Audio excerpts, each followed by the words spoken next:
Bien, ya son las 12:05. En honor a la puntualidad de los presentes, creo que podemos dar comienzo a este webinar del ICBM. Es el primer webinar del año 2022 y tenemos el agrado de contar con el doctor Ricardo Verdugo, quien va a estar con nosotros el día de hoy. Todos conocen al doctor Verdugo, pero creo que es bueno hacer un pequeño y breve introducción contándoles que él es profesor asistente del programa de genética humana y también del Departamento de Oncología Básico-Clínica de la facultad. El doctor Verdugo es médico veterinario y doctor en genética de la Universidad de California en Davis. Desde que se incorporó al Instituto de Ciencias Biomédicas, ha estado dirigiendo el Laboratorio de Genética de Sistemas y Genómica Biomédica. Y desde allí ha participado activamente en muchos proyectos de investigación, incluyendo el prestigioso proyecto Chile Genómico, que recopiló información genética de la población chilena para múltiples usos, clínico, forense, de salud pública, etcétera, y que fue financiado en parte por fondos del FONDEF, pero también por otros proyectos. A lo largo de todo este tiempo, el doctor Verdugo se ha especializado en los estudios genéticos de poblaciones ancestrales chilenas y sudamericanas. Esto es a través de la línea del genoma en poblaciones, lo que lo ha llevado a colaboraciones internacionales que están respaldadas por prestigiosas revistas como Nature y Proceedings of the National Academy of Sciences. Y actualmente él está participando en el proyecto financiado por la iniciativa Chan Zuckerberg para el mapeo a nivel de célula única de la diversidad genómica latinoamericana, específicamente de pueblos originarios, para el enriquecimiento del Atlas Mundial de Células Humanas. Él es el que está liderando a Chile en esta iniciativa latinoamericana muy importante. Además es el director del proyecto Anillo de Red Genómica COVID-19, entre otros proyectos que están o han sido financiados externamente. Así que hoy tenemos el agrado de escuchar la ponencia titulada Variación genética para la susceptibilidad y severidad de COVID-19 en la población chilena, un tema que sin lugar a dudas es bien contingente y por lo demás muy interesante. Así que Ricardo, yo te agradezco el que hayas aceptado la invitación a participar en los webinars del instituto y te cedo la palabra para que puedas iniciar tu presentación.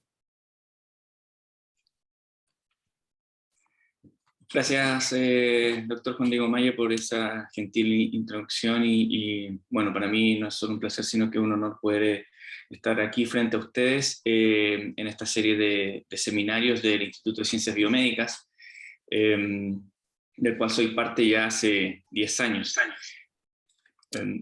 Ahora empecé a escuchar un eco, no sé si quizás...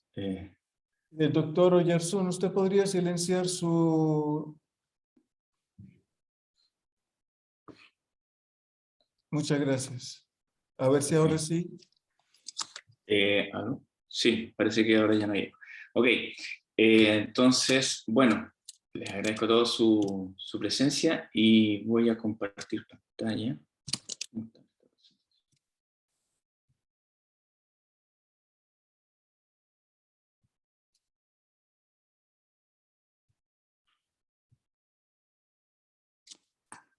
Ok, no. Okay, bueno, como mencionó el doctor Juan Diego Maya, voy a hablar sobre la variación genética presente en nuestra población para tanto susceptibilidad como severidad en la población chilena.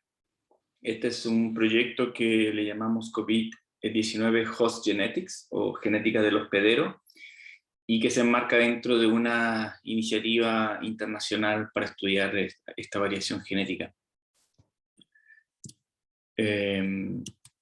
Apenas surgió la pandemia, empezaron los estudios para determinar si es que habían factores genéticos que modificaran la susceptibilidad o la sintomatología de esta enfermedad COVID-19. Y gracias a las cohortes de mellizos, es relativamente sencillo poder determinar si es que hay variación genética que modifique o que afecte una característica compleja como es la ocurrencia de la enfermedad o su sintomatología.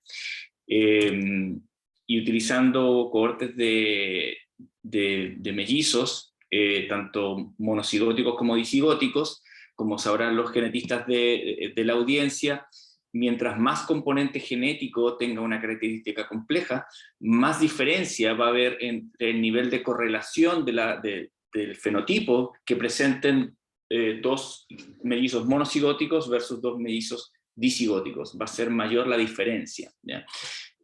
Por ejemplo, como en el problemas al respirar, el acortamiento de la respiración, se ve una mayor correlación entre los monocigóticos y los disigóticos, y si se toman en conjunto todos estos síntomas de fatiga, fiebre, etc., se puede hacer un perfil de la sintomatología de COVID. Esto se hizo apenas está empezando a conocer la enfermedad, y para ese perfil de sintomatología de COVID se vio una gran diferencia en las correlaciones, lo cual les permitió a los autores estimar que alrededor de un 50% de la variación para la sintomatología estaría siendo modificada por factores genéticos, lo cual para una característica compleja es un valor muy apreciable, bastante alto, no común. ¿Okay? Entonces eso genera la perspectiva de que deberían existir regiones en el genoma que contengan variación que modifique la expresión, por ejemplo, de genes o la función de genes que participen en vías metabólicas que sean relevantes para la sintomatología. Lo cual motivó la generación de varios estudios del tipo Genome-Wide Association, o sea, de asociación a nivel genómico, como este primero que fue publicado en junio de 2020 en población italiana y española, con más de casi 2.000 pacientes de COVID-19, para determinar si existían losis que modificaran la severidad de la enfermedad,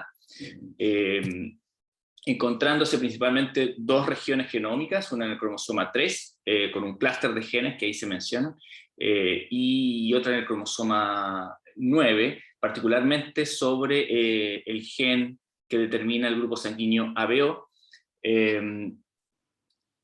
y estudios posteriores, bueno, aquí hay un mayor detalle simplemente de esas dos regiones. Cada punto aquí, para que los que no estén familiarizados con este tipo de estudios, es una variante genética, un SNP, ¿okay? Y como se ve ahí, hay bloques de asociación con el fenotipo. Mientras más alto el valor en el eje Y, más fuerte es la asociación entre las variantes genéticas que porten las personas en ese punto del genoma y el fenotipo, que en este caso es la severidad, la predisposición a sufrir una falla respiratoria producto de COVID-19 y por lo tanto de requerir ventilación mecánica. Ahora,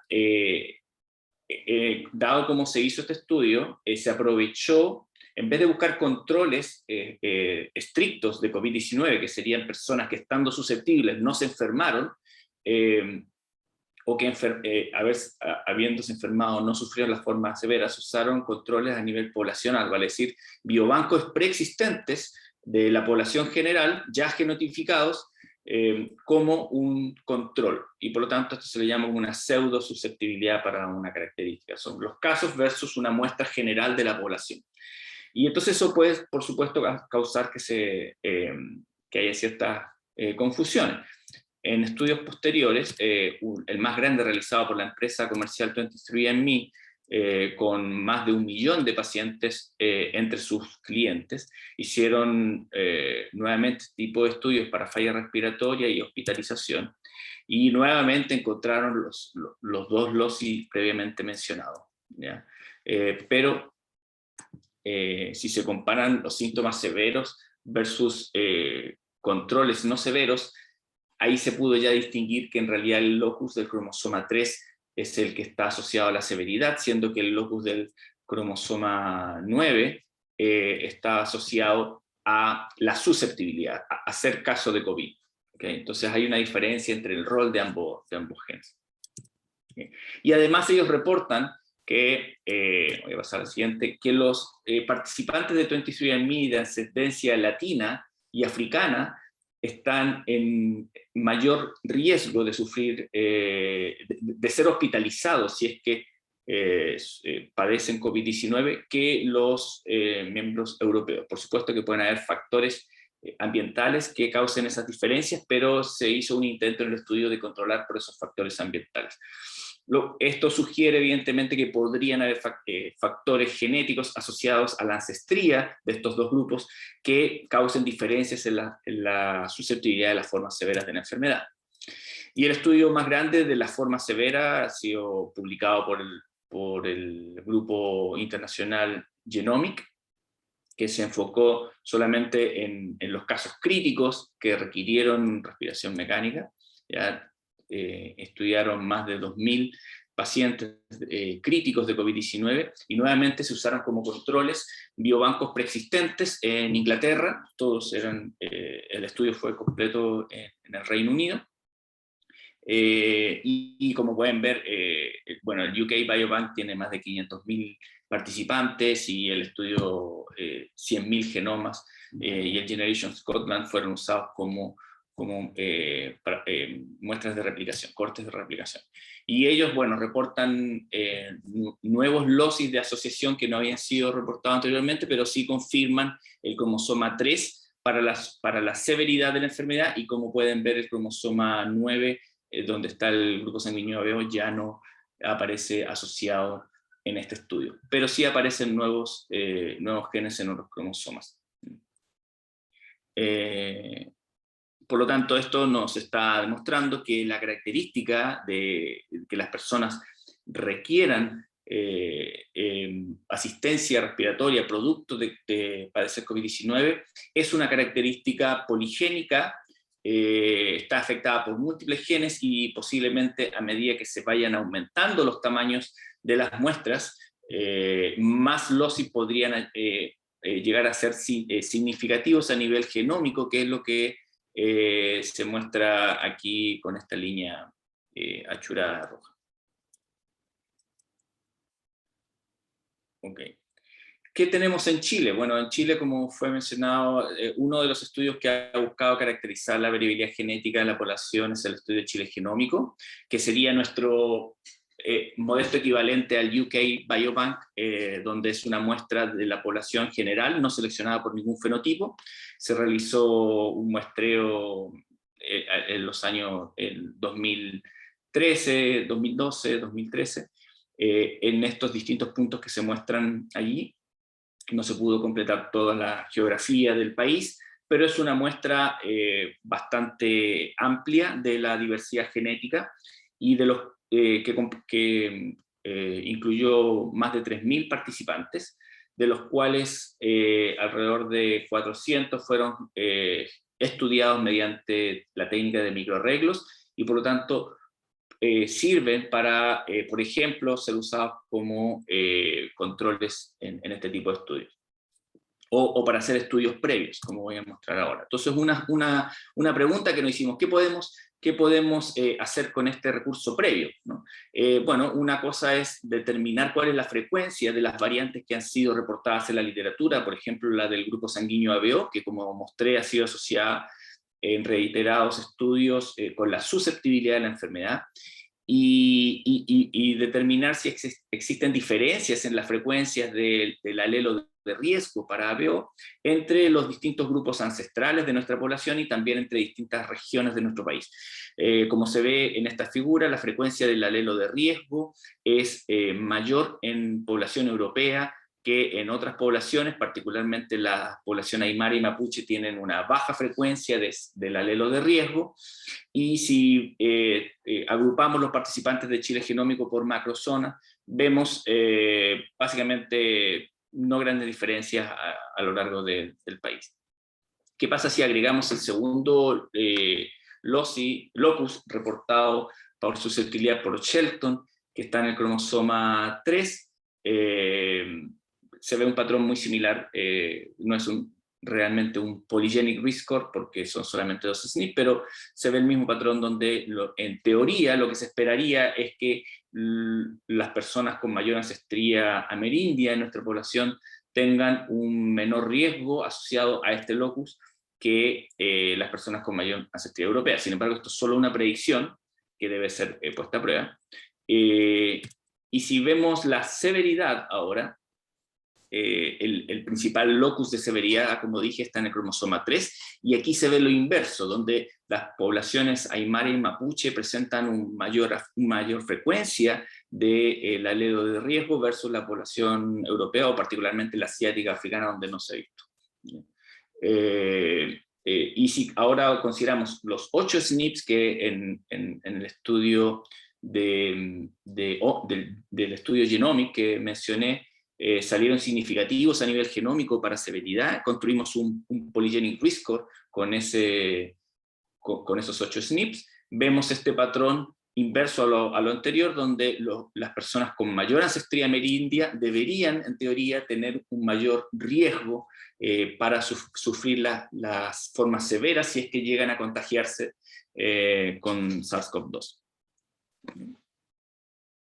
Pero nuevamente, esto es solamente una predicción que motiva la realización de estudios en nuestra población para confirmar si existe algún tipo de asociación entre severidad y estas variantes genéticas, y también si existe asociación entre severidad o susceptibilidad y la ancestría de las personas. ¿Por qué? ¿Por qué es de interés la ancestría? Porque si hay relación con ancestría, quiere decir que pueden haber también otras variantes genéticas que estén presentes en los distintos componentes ancestrales de nuestros genomas mestizos, que también contribuyan a la severidad o la susceptibilidad de la enfermedad. Entonces, surgió una iniciativa internacional llamada de COVID-19 Host Genetics Initiative, que busca recopilar información a partir de múltiples estudios como los que ya les describí, y muchos otros que se han ido generando en distintas partes del planeta, para poder rápidamente hacer este tipo de estudios de asociación y hacerlos públicos, incluso antes de la generación de papers, para poder ayudar a dirigir la identificación de blancos de diagnóstico o terapéuticos. En junio de 2021 se publicó los primeros resultados de esta iniciativa, donde, como pueden ver aquí, no hay poblaciones dentro de Latinoamérica, excepto una cohorte de Brasil, que aportó con datos a esta primera versión. Sin embargo, hoy día ya hay múltiples otros estudios, incluyéndonos nosotros, que vamos a contribuir a la siguiente versión de este estudio. Gracias a la participación de todos estos estudios, en definitiva, se han detectado para 3 características distintas, ya sea la forma severa, crítica de IL, la forma severa de la enfermedad, la hospitalización, o simplemente estar infectado con SARS-CoV-2. Distintos losis que en total hacen un total de 13 losis de interés que pueden verse mejor en esta diapo, por lo menos en este caso, para la hospitalización. Múltiples, entonces, loci, no en este caso para la hospitalización, gracias a la colaboración temprana de múltiples estudios que por sí solo, como pueden ver en el lado izquierdo, no tienen un tamaño muestral que permitiría lograr detectar asociaciones significativas a nivel genómico por sí solos. El número de casos en varios estudios está incluso inferior a 100, por lo tanto es solo mediante la colaboración que se puede realizar este tipo de análisis, y nosotros hemos querido ser parte de esa colaboración.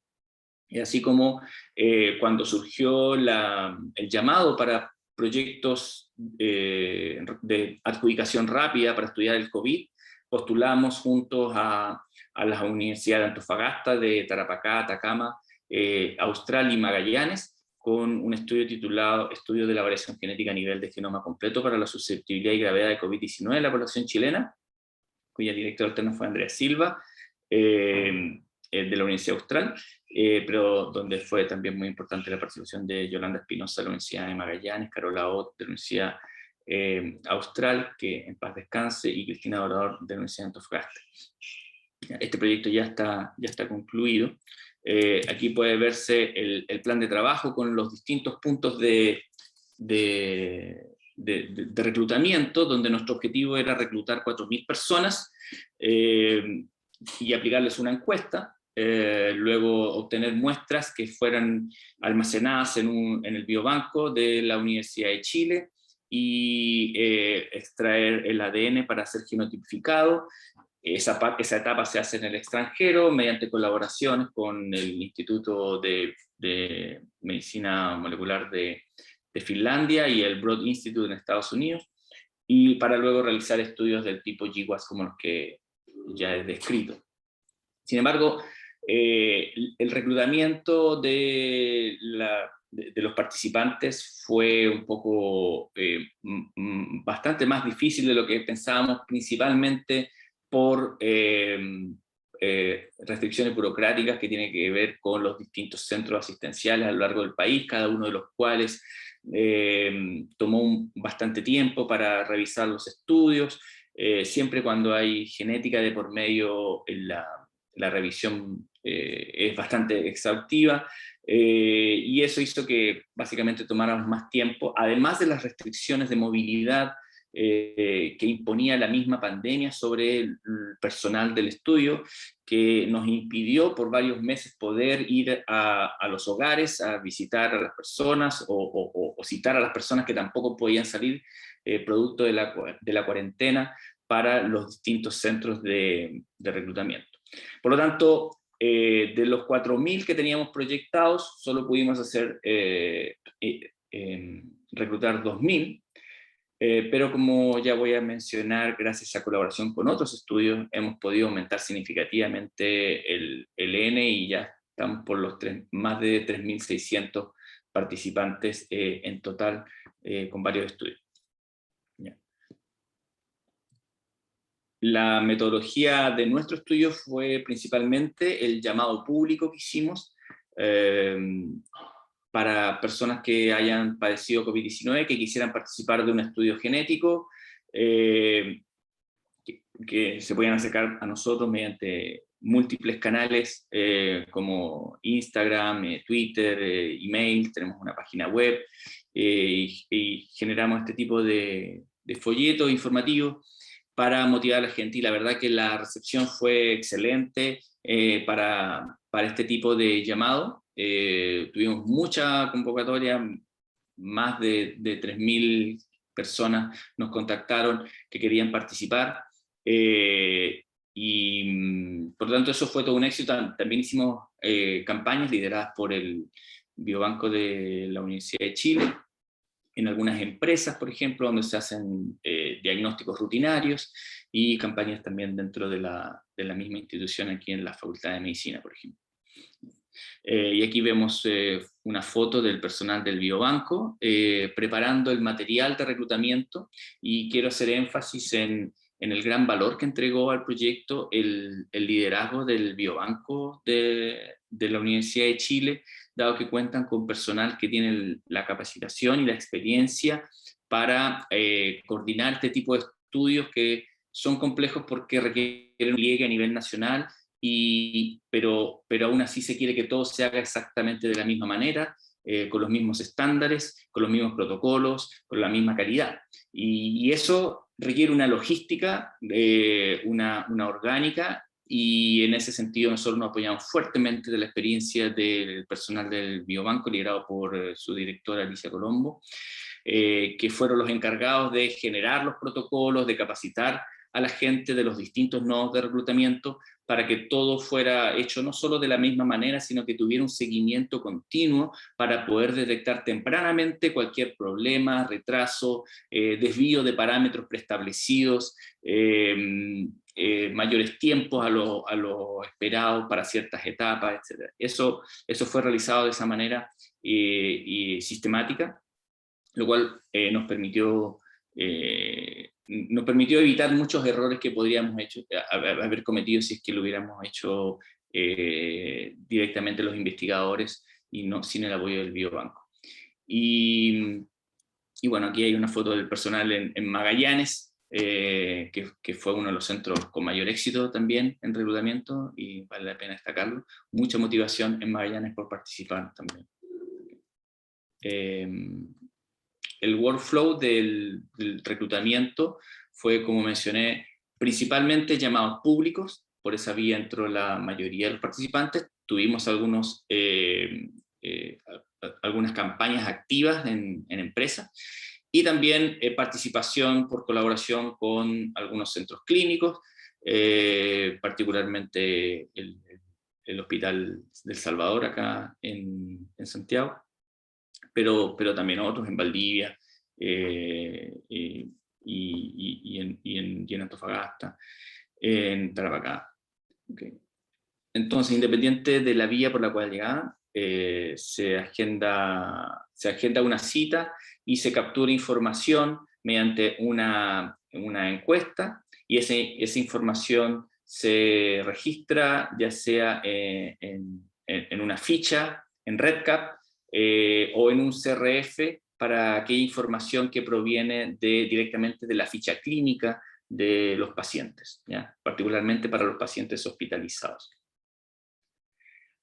Por supuesto que eso se hace luego de haber realizado todo el proceso de consentimiento informado, que consiste en explicar los alcances del estudio a los participantes, e invitarlos a participar, y si la persona está de acuerdo en participar, y también firma ese consentimiento informado, también preguntamos si está de acuerdo con que sus datos sean usados para futuras investigaciones y sus muestras sean almacenadas en un biorepositorio, y por lo tanto contamos con esa aprobación para las 3 preguntas para la gran mayoría de los participantes. Tuvimos una excelente acogida, y yo creo que ese espíritu también se generó producto de la pandemia, de que todos querían de alguna manera aportar a la generación de conocimiento para poder abordar mejor esta enfermedad.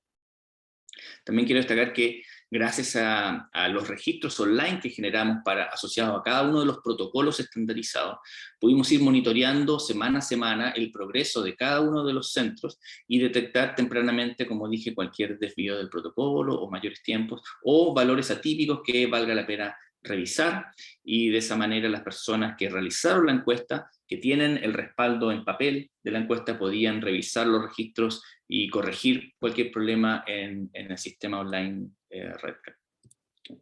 En cuanto a las muestras, tomamos una muestra de sangre que fue dividida en varios viales, 2 de sangre, 4 de plasma, un Buffycoat en RNA later para permitir el futuro estudio a nivel transcriptómico de estos pacientes, y 2 viales de ADN, que fueron todos almacenados en el biorepositorio del Biobanco de la Universidad de Chile.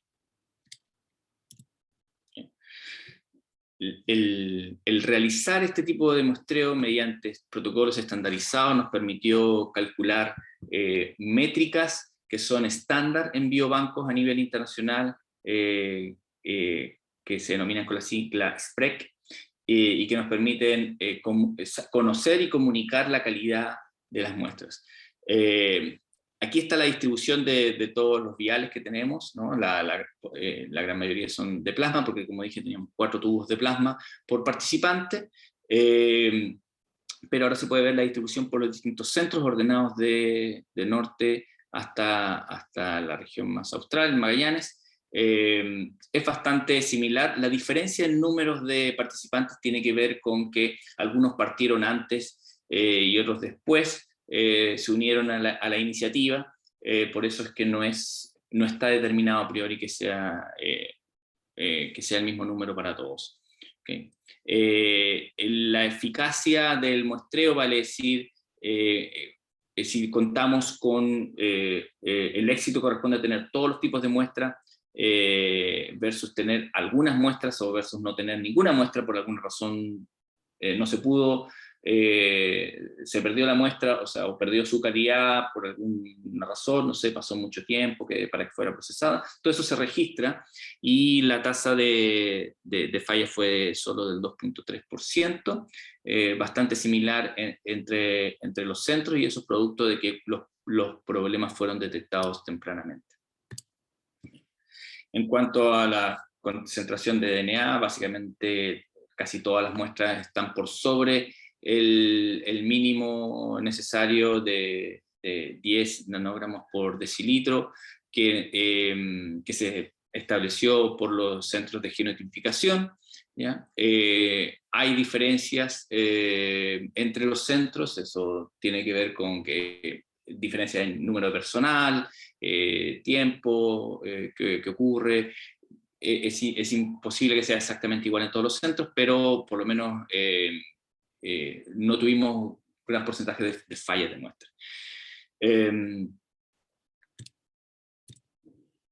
En cuanto a los tiempos, lo ideal es que no pase más de 2 horas antes de la centrifugación de las muestras obtenidas, que es lo que se ve en los distintos tonos de verde. Y bueno, tuvimos unos parámetros muy razonables en todos los centros, muy pocos quizás se olvidaron, no pudieron ser procesadas a tiempo, por lo tanto estamos muy contentos con estos parámetros de corto tiempo para el procesamiento, tanto pre como post centrifugación de las muestras. Esto es solamente un pantallazo del monitoreo que revisamos semanalmente para ver el avance del reclutamiento en cada uno de los centros. Y con la información de la encuesta que aplicamos pudimos establecer distintos niveles de severidad, desde ningún síntoma hasta el fallecimiento. Y también pudimos recopilar información sobre la demografía, la ancestría autorreportada, condición socioeconómica, comorbilidades al momento del diagnóstico, sintomatología, 26 distintos síntomas, si tuvo atención médica o no, si tuvo algún problema para tener atención médica, y algunas secuelas que podría presentar producto de la enfermedad. Nuestro reclutamiento partió con un piloto en el Hospital El Salvador en septiembre de 2020 y concluyó básicamente en abril, a finales de abril, principios de mayo de 2021. ¿Ya? Y se puede ver que tenemos una proporción un poco mayor de mujeres que de hombres, como también se puede ver aquí, donde están ahora categorizados por los distintos niveles de severidad que establecimos. Como pueden ver, la gran mayoría de nuestra muestra son leves, los mild, que tiene que ver con el llamado amplio que hicimos a toda la población. La mayoría de las personas que acudieron a participar tienen una sintomatología leve, pero bueno, también tenemos hospitalizados. Los hospitalizados severos son aquellos que entraron en la UCI o la UTI, y los críticos son aquellos que reportaron haber recibido ventilación mecánica. ¿Ya? Sin embargo, lo más probable es que los severos también hayan recibido ventilación mecánica, solamente que el paciente no lo desconoce. ¿Ya? Por lo tanto, en algunos análisis unimos estos dos grupos. Este es un trabajo que está en proceso por parte de un estudiante del Magíster de Genética acá de la Universidad de Chile, para confirmar si es que existe alguna asociación entre el grupo sanguíneo ABO y la severidad. Nosotros sabemos que el grupo sanguíneo ABO en Chile está asociado a la ancestría y por lo tanto varía la frecuencia de los grupos sanguíneos a lo largo del país. Aquí hay una comparación entre los casos y los controles, donde vimos ciertas diferencias solo en el grupo de la macrozona sur, pero que creemos posiblemente estuvo causado por un muestreo particular en ese nodo, y no vemos una tendencia general a una asociación. En cuanto a la ancestría de los participantes, los puntos rojos son los participantes del estudio COVID y los puntos de otros colores son individuos de otros grupos ancestrales, como los verdes son los asiáticos, los azules los europeos y los púrpuras son los africanos. Esto es un gráfico de componentes principales que se construye a partir de la información genética de todo el microarreglo, que tiene alrededor de 600.000 variantes a lo largo de todos los cromosomas.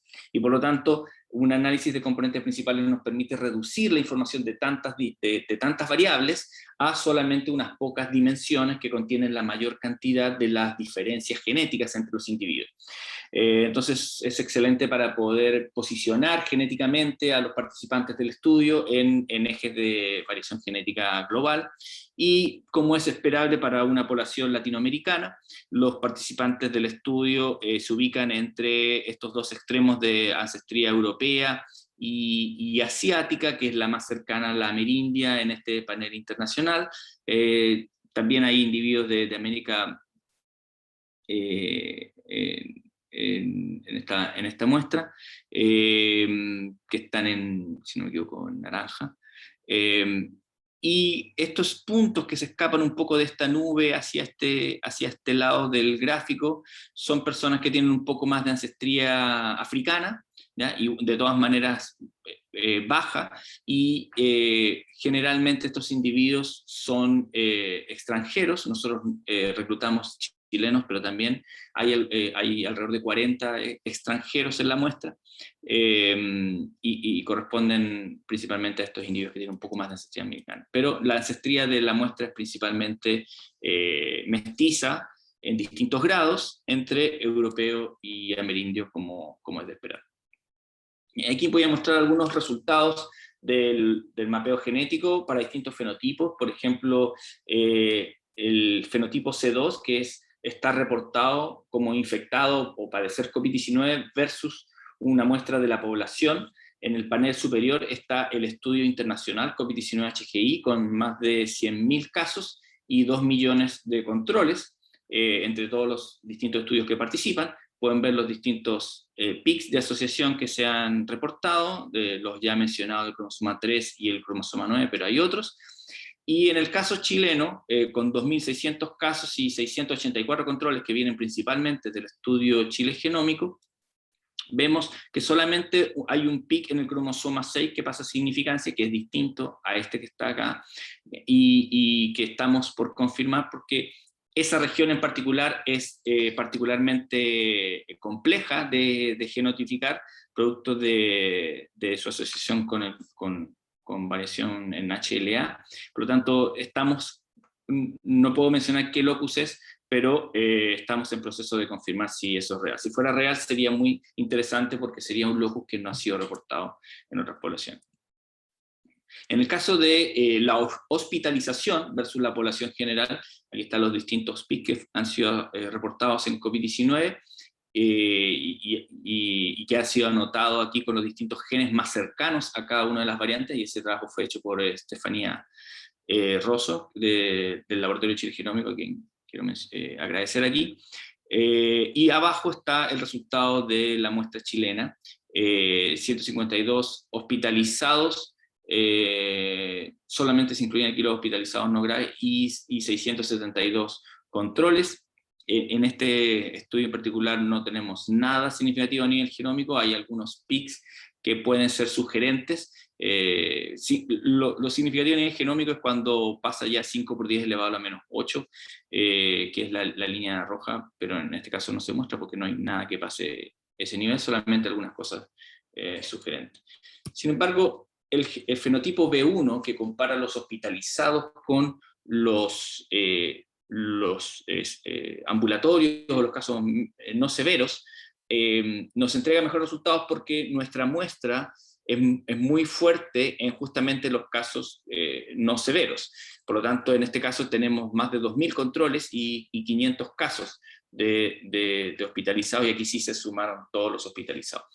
Entonces podemos en este caso confirmar con significancia a nivel genómico el locus del gen LZTFL1, que por lo demás recientemente, solo en enero, se publicó un paper donde mediante mutagénesis se confirmó el efecto de esta variación sobre la expresión del gen. Básicamente, si existe la variante de riesgo, se bloquea la unión de un factor de transcripción, y eso tiene un efecto sobre distintas vías que podrían estar relacionadas con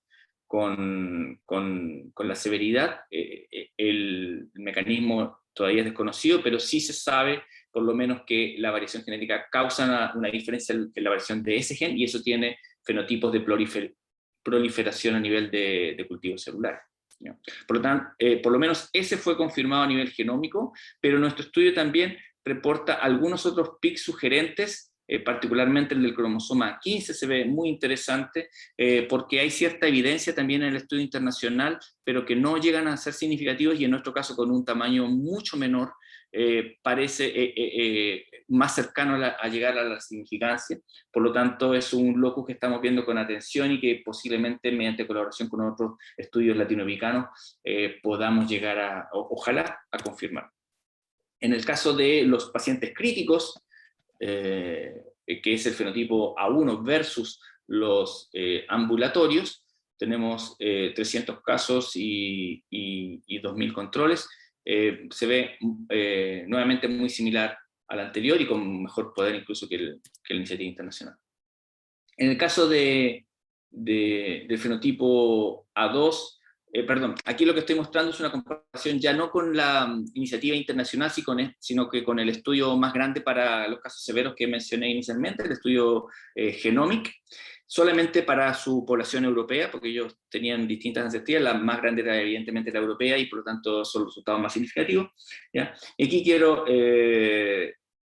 quiero nuevamente mencionar que replicamos el locus, el principal locus, el más significativo, que ellos también reportan. Ellos no reportan significancia para el locus en el cromosoma 9 del grupo sanguíneo ABO, nosotros tampoco, ¿ya? Para este fenotipo, porque como ya vimos, lo más cierto es que ese locus sea importante para susceptibilidad y no para severidad. Sin embargo, nuevamente nosotros tenemos evidencia de un potencial locus que casi llega a la significancia y que no está presente aquí en el cromosoma 13 de Genomic. Por lo tanto, hay una expectativa de que podamos tener un hallazgo interesante. Y para terminar con esto, quiero mencionar un análisis que está realizando un estudiante de Magíster de Ciencias de la Computación, Juan Sáez, de Buchef, ¿ya? Que yo cotutoreo con un profesor de ingeniería, y donde ha aplicado múltiples técnicas de inteligencia artificial para tratar de responder la pregunta de si existe variación genética que sea predictiva de la sintomatología o de la severidad de la enfermedad, y que incluso pueda ir más allá de lo que entregan estos estudios de GWAS, que son súper estrictos en cuanto a la selección de variantes para pasar ese nivel de significancia, ¿no? Entonces lo primero que hizo fue aplicar estos métodos, múltiples métodos de selección de variables, como Random Forest, regresión logística, árboles de decisiones, XGBoost y Support Vector Machine, solamente utilizando las variables clínicas, para ver qué variables clínicas son las más predictivas. Aquí se pueden ver las variables, bueno, edad, evidentemente siempre sale significativo, Esto es para severidad, no para la susceptibilidad. Para la severidad, el sexo, por ejemplo, no sale seleccionado por ninguno de estos métodos, ¿ya? La nacionalidad, evidentemente, dado que tenemos algunos extranjeros, pero por supuesto el consumo de tabaco diario, el sistema de salud al cual tienen acceso, público, privado, y por lo tanto están detectando justamente las variables que uno esperaría que estén asociadas, pero también bueno, consumo de alcohol, obesidad, que ya ha sido reportado en la literatura, incluso el consumo de vitaminas, el consumo de otras drogas, de medicación, anemia y cáncer solamente en el caso de este método, ¿no? Entonces, esta es nuestra línea base sobre la cual queremos saber si es que hay variación genética que entregue poder predictivo de los casos severos. Y este es el resultado solamente para esta línea base, solamente considerando la información clínica, la información que obtuvimos a partir de la encuesta. Podemos ver que, bueno, aquí están los verdaderos controles y casos, y lo predicho por el modelo utilizando la información de la encuesta. Estos son los aciertos, estos son los errores, ¿ya? En promedio, luego de repetir esto muchas veces, lo que se ve es que la exactitud de las predicciones es de un 85%, y el score F1, que pondera el recall o la sensibilidad con la precisión, es de 0.6. ¿Okay? Si nosotros simplemente tiráramos una moneda para predecir casos severos, tendríamos un valor que iría justo en esta línea punteada. Mientras más alejados estemos de esta línea punteada, en este gráfico que se llama de curva ROC, quiere decir que tenemos un mayor poder predictivo. Y entonces el área bajo la curva es lo que cuantificamos. Esa área, en este caso, es de 0.85 en promedio entre todas las redes, ¿ya? Que es, o sea, acertamos un 85% de las veces. Para poder incorporar información genética, lo que Juan Sáez ha intentado hacer es utilizar redes neuronales que, bueno, es algo complejo de explicar, pero básicamente si tenemos muchísimas variables que queremos incorporar en una red neuronal que quiera aprender información a partir de esas cientos o miles de variables, ¿ya? Asumimos que hay distintas capas de información contenida en esas variables, y por lo tanto este método trata de deducir esa información, donde va reduciendo la dimensionalidad del problema para llegar finalmente a la decisión de si es que la persona es un caso severo o no es un caso severo. ¿Okay? Esto se puede hacer entonces tanto con las variables clínicas como con las variables clínicas más las variables genéticas. Y lo que encontró fue que, bueno, si partimos desde 0 variables genéticas, tenemos, como dije, un valor de F1 de alrededor del 60%, pero a medida que vamos incluyendo variables genéticas, el valor de F1 va aumentando. ¿Okay? Hasta cierto punto donde después simplemente empezamos a agregar ruido y el F1 va disminuyendo. Por lo tanto, hay un área de interés que parece ser interesante dentro de los primeros 100 o incluso 200 marcadores genéticos, y luego de lo cual ya solamente tenemos ruido, pero si se fijan, este número de marcadores genéticos es muy superior al número de variantes que pasan la significancia a nivel genómico en nuestro estudio, que generalmente son el orden de 20. Por lo tanto, esto nos está sugiriendo que mediante una técnica de redes neuronales podemos encontrar información más allá de esos marcadores de significancia genómica, y que por lo tanto podrían considerarse si uno va a construir un score de riesgo poligénico para predecir con una mayor exactitud la ocurrencia de las formas severas. Por lo tanto, las conclusiones de esta parte son que, bueno, por un lado hemos creado un recurso único, que es este biorepositorio de muestras asociadas a pacientes de COVID-19 que permiten la identificación de factores genéticos y ambientales. Existen diferencias, la variación genética para la susceptibilidad y severidad entre población europea y chilena, que los polimorfismos del SNP... Estoy en dos Zoom al mismo tiempo. Así la escucho. ¿Sería posible mutear ese? Lilian, por favor, Le acabo ponte de en silencio. a Fernando Valiente. Sí lo vi, corazón. Sí lo vi. Fantástico. Lilian, ¿puedes apagar el micrófono? Sí. Porfa. Así que cumplí de inmediato sus indicaciones. Lilian, por favor, apaga el micrófono. El hospedero puede, yo creo que no está escuchando, el hospedero puede mutearlo. No tengo acceso ahora a esa aplicación por alguna razón. Bueno, ahí parece ya. Perfecto, gracias. Ok, los polimorfismos del tipo SNP entregan poder predictivo efectivamente sobre variables clínicas, como vimos, y si generáramos un puntaje de riesgo poligénico para predecir severidad de COVID-19, no deberíamos incluir solamente las variantes con significación a nivel genómico, sino que deberíamos incluir otras variantes que aumentarían el poder predictivo.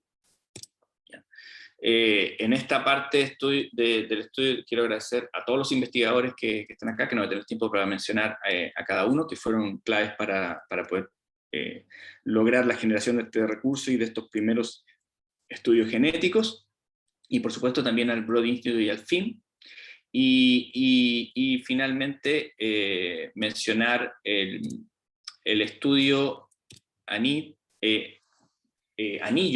AC 210085, que está partiendo, cuyo nombre es COVID-19 Genomics Network, o C19 Genonet, el nombre corto, donde 3 estudios COVID rápidos, de adjudicación rápida, nos unimos para generar este estudio, más varios investigadores asociados y colaboradores de las instituciones que aquí se muestran, con el objetivo de estudiar ahora la relación entre variación genética, variación del virus, y el microbioma de las personas sobre la progresión de la enfermedad a un mayor largo plazo. Por lo tanto, le estamos haciendo seguimiento a 1 año después de haber sufrido la enfermedad, y después a los 2 años, para ver qué tipo de sintomatología están presentando estas personas,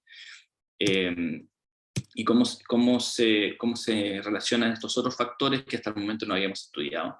Esta es la figura general de las distintas instituciones que están participando, muy similar a nuestro estudio original, pero con la adición de otros, y vale la pena mencionar que en este caso nosotros además estamos generando una red de biobancos. Ya no queremos que todas las muestras estén centralizadas en Santiago, sino que además estamos creando un biobanco en Tarapacá, en Magallanes, y muy probablemente también se va a crear uno también en la Universidad Austral. Así que eso es un tremendo logro para la regionalización de este tipo de estudios. En conjunto recolectamos un montón de, no solo información, sino tipos de muestra, como se resumen en este gráfico. Lo del estudio que yo dirijo solamente corresponde a esta parte superior, pero aquí pueden ver que el estudio dirigido por los otros investigadores, particularmente Luis Quiñones, aportan muchos pacientes, pero también en la FAL, que ha sido un excelente colaborador en este estudio, así como la Universidad de Concepción y un estudio en la Universidad de Magallanes. Como ya estoy pasado, solamente mostrar que nuevamente estamos haciendo un seguimiento en este momento de los participantes, y esperamos poder en un futuro próximo mostrar resultados para estas perspectivas, que son el estudio de la variación genética para las secuelas de COVID-19. Tenemos pendiente realizar estudios ómicos, transcriptómicos y proteómicos con las muestras que ya hemos recolectado. Vamos a estudiar la interacción entre la susceptibilidad y la ancestría, algo que todavía está pendiente, la interacción entre variantes virales y del hospedero, y finalmente los efectos sobre la microbiota de estos factores. Así que con eso termino y dejo ahí las distintas vías que tienen para contactarnos.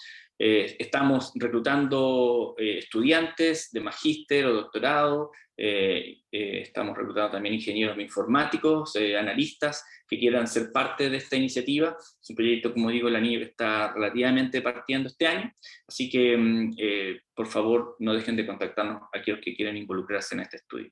Muchas gracias. y quedo atento también a preguntas. Ricardo, yo te agradezco. Excelente presentación y muy interesante, sobre todo por la magnitud de los datos y el manejo que le han dado y sobre todo las conclusiones y proyecciones. No sé si hay alguien de la audiencia que quiera hacerle alguna pregunta a Ricardo. Jonás. Muchas gracias, señor director. Muchas gracias, Ricardo, por la presentación. Si entiendo bien, ¿no es cierto? Desde un punto de vista operativo clínico, siempre lo ideal sería tener predictores eh, acotados, definidos, ¿no? Cuantos menos marcadores tienes, más fácil es llevar eso al mundo clínico real, ¿no es cierto? Y si entendiendo los datos que tú nos presentaste, entonces tenías un mejor carácter de predicción cuando hacías un análisis sistémico de SNPs en alrededor de 200 marcadores, entre 100 a 200 marcadores genéticos, ¿no? ¿Cómo va a ser esto al día de llevar esto al mundo de la realidad? O sea, esto está pensado para que algún día en el mundo clínico o en un futuro podamos decirle a la gente si usted tiene más riesgo, tiene más susceptibilidad, no tiene más susceptibilidad, considerando lo difícil que va a ser acceder a la información detallada de 200 genes, 200 genes. Muy buena, sí, muy buena pregunta, gracias, Jonás. Efectivamente, esa es una de las aristas, ¿no? Y sobre todo del proyecto liderado por Luis Quiñones, de buscar esos marcadores que podrían ser implementados en un ambiente clínico, ¿no? Para llegar a una predicción. Ahora, la realidad, yo diría, de todas las características complejas, es que no hay ningún marcador que por sí solo pueda lograr eso. Siempre vamos a necesitar de múltiples marcadores. Ahora, en este caso, es bien dramático el nivel de información que tiene el cromosoma 3 por sobre los otros es muy significativo. O sea, efectivamente, lo más cercano a un efecto mayor es el del cromosoma 3. Entonces, si uno fuera a priorizar, evidentemente que usaría eso, pero también hoy día hay tecnologías que sí nos permiten estudiar, genotipificar simultáneamente marcadores en el orden de los cientos, sin tener que pasar a un microarreglo. O sea, hay Fluidigm, por ejemplo, es una plataforma que permite hacer PCRs en microtúbulos de fluidos, ¿no? Y eso permite hacer reacciones separadas casi microscópicamente, y es bastante estándar en otros países y algo que no es tan oneroso. Pero claro que todavía no hay nada como eso implementado ni en esta enfermedad ni en ninguna enfermedad en Chile, por lo menos. Lo que se está usando en otros países, o por lo menos lo que se está intentando, porque esto todavía es de vanguardia incluso en Inglaterra, en Estados Unidos, el tratar de utilizar un polygenic risk score para poder predecir una enfermedad compleja, es algo que todavía no se hace en ninguna parte, pero ya se está intentando en cáncer de mama y en riesgo cardiovascular. Y en esos casos, generalmente se están utilizando en el orden de 1.000 a 3.000 marcadores, y directamente se hace un microarreglo, ¿ya? Porque los microarreglos actualmente cuestan alrededor de $50 por muestra. Entonces tampoco para estándares clínicos no es algo que sea oneroso si uno tiene la capacidad de hacerlo localmente, ¿ya? Entonces, está dentro del... aún si requiriéramos, lo que quiero decir con esto, aún si requiriéramos 1.000 marcadores, que no es el caso acá, pero aún si requiriéramos, está la tecnología y está la factibilidad de poder hacerlo, incluso lo podríamos hacer en Chile. Lo que sí hay que hacer todavía es evaluaciones de las ventajas a nivel clínico y económico de implementar algo así. Pero los niveles de riesgo que uno puede capturar para este tipo de enfermedades con muchos marcadores llegan a ser equivalentes a los de enfermedades raras, donde contar con una variante puede aumentar 3 veces o 100 veces el riesgo 100 veces el riesgo de sufrir una enfermedad. Cuando sumas 1.000 marcadores, ya tienes aumentos de riesgo que son equivalentes, y por lo tanto existe una ventana para que esto sí sea implementado para caracteres complejos, creo yo. Muchas gracias. Pregunta de Genaro García, Huidobro. Buenas tardes, muchas gracias Ricardo por tu presentación. Uno de los principales datos que nos mostraste hoy día fue lo que tú encontraste en la población chilena. De eso, ¿cierto? Por lo menos tú mencionaste dos locus que podrían ser o están cerca de la significancia que daría la diferencia con la población mundial que presentaste por dos estudios diferentes. ¿Nos podrías comentar sobre cuáles son esos locus y por qué realmente están saltando en la población chilena y no están presentes en la población mundial? Ya. No hice énfasis en la identidad de los LOCI, no por omisión, sino que a propósito, porque es algo que todavía estamos estudiando y antes de publicarlo no queremos hacer falsas expectativas, porque es algo que si es cierto, digamos, tenemos que confirmarlo de distintas vías, y eso además va a requerir una replicación del estudio, lo cual no es simple, dado que no hay un estudio tan grande como este en población chilena, por lo tanto carecemos de este estudio de replicación hasta el momento, y lo que estamos haciendo es colaborando con sobre todo equipos mexicanos y brasileños para poder ver si es que hay una dependencia de estas acciones con ancestría que nos permitiría determinar eso.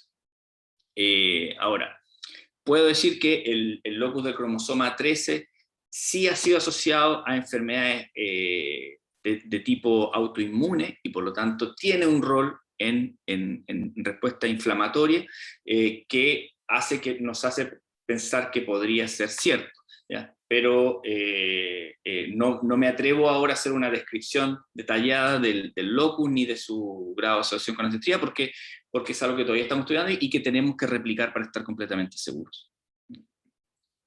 Perdón, Ricardo, ¿en los estudios de replicación que tú estás pensando, lo estás haciendo genome-wide o estás ocupando una estrategia de secuenciación más directa? Porque eso abarataría mucho los costos de tu resecuenciación, pensando en que tú estás en una variabilidad genética que es propia de nuestra población, a diferencia de la del mundo, que sería como el objetivo de tu proyecto que nos has comentado en la última parte. Claro. Lo ideal es hacerlo a nivel genómico, que es como lo hacen todos los estudios internacionales. Se busca una o dos cohortes similares a la cohorte de descubrimiento, porque uno quiere ver la replicación de todos los LOCI. Si uno solamente ve un punto, puede determinar la significancia de la asociación en ese punto, pero no lo puede ver en el contexto de la asociación en toda la región genómica o en el resto de la muestra. Pero evidentemente que si no logramos tener una muestra de réplica, por ejemplo, una candidata es MAUP, es algo que estamos evaluando una potencial colaboración con ellos para ver si es que ellos podrían replicar este resultado. Pero si no, bueno, estamos viendo más bien alternativas a nivel de genómico con otras cohortes latinoamericanas, y una alternativa también podría ser ir directamente a establecer una asociación entre la variante y parámetros funcionales, por ejemplo, in vitro, sobre la expresión del gen, que eso es algo que sí podríamos hacer y es mucho más factible, y mediante colaboración quizás otro tipo de pruebas funcionales. Si uno es capaz de demostrar un efecto sobre la función del gen, ya da un poco lo mismo no haber contado con la replicación a nivel genómico. Así que son alternativas que estamos viendo y sobre todo por colaboración.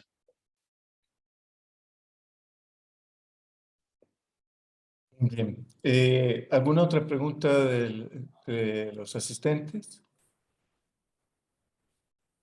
Parece que no hay más preguntas, Ricardo. El tema es bien complejo y están ustedes haciendo y obteniendo una cantidad de datos que yo creo que son bastante ricos. Por lo que quiero felicitarlos por el trabajo, es un trabajo precioso y que espero que este anillo termine con todos los éxitos que augura, porque creo que es un tema bien pertinente a la contingencia actual. Así que, Ricardo, muchas gracias de nuevo por participar en este webinar del ICBM. A todos. Se mutió. Perdón. A todos los presentes también les quiero dar las gracias por su participación y desde ya los quiero dejar invitados para el próximo webinar del 26 de mayo a cargo del doctor Juan Carlos Aguilló, que va a hablar respecto del inmunopeptidoma de células T reactivas en la artritis reumatoide, un tema también bastante interesante. Y no queda más que agradecerte de nuevo, Ricardo, y desearles a todos una feliz tarde y que estén muy bien. Muchas gracias a todos por su asistencia y participación. Hasta luego. Chao a todos, muy linda presentación, muchas gracias. Gracias, Rick. Gracias.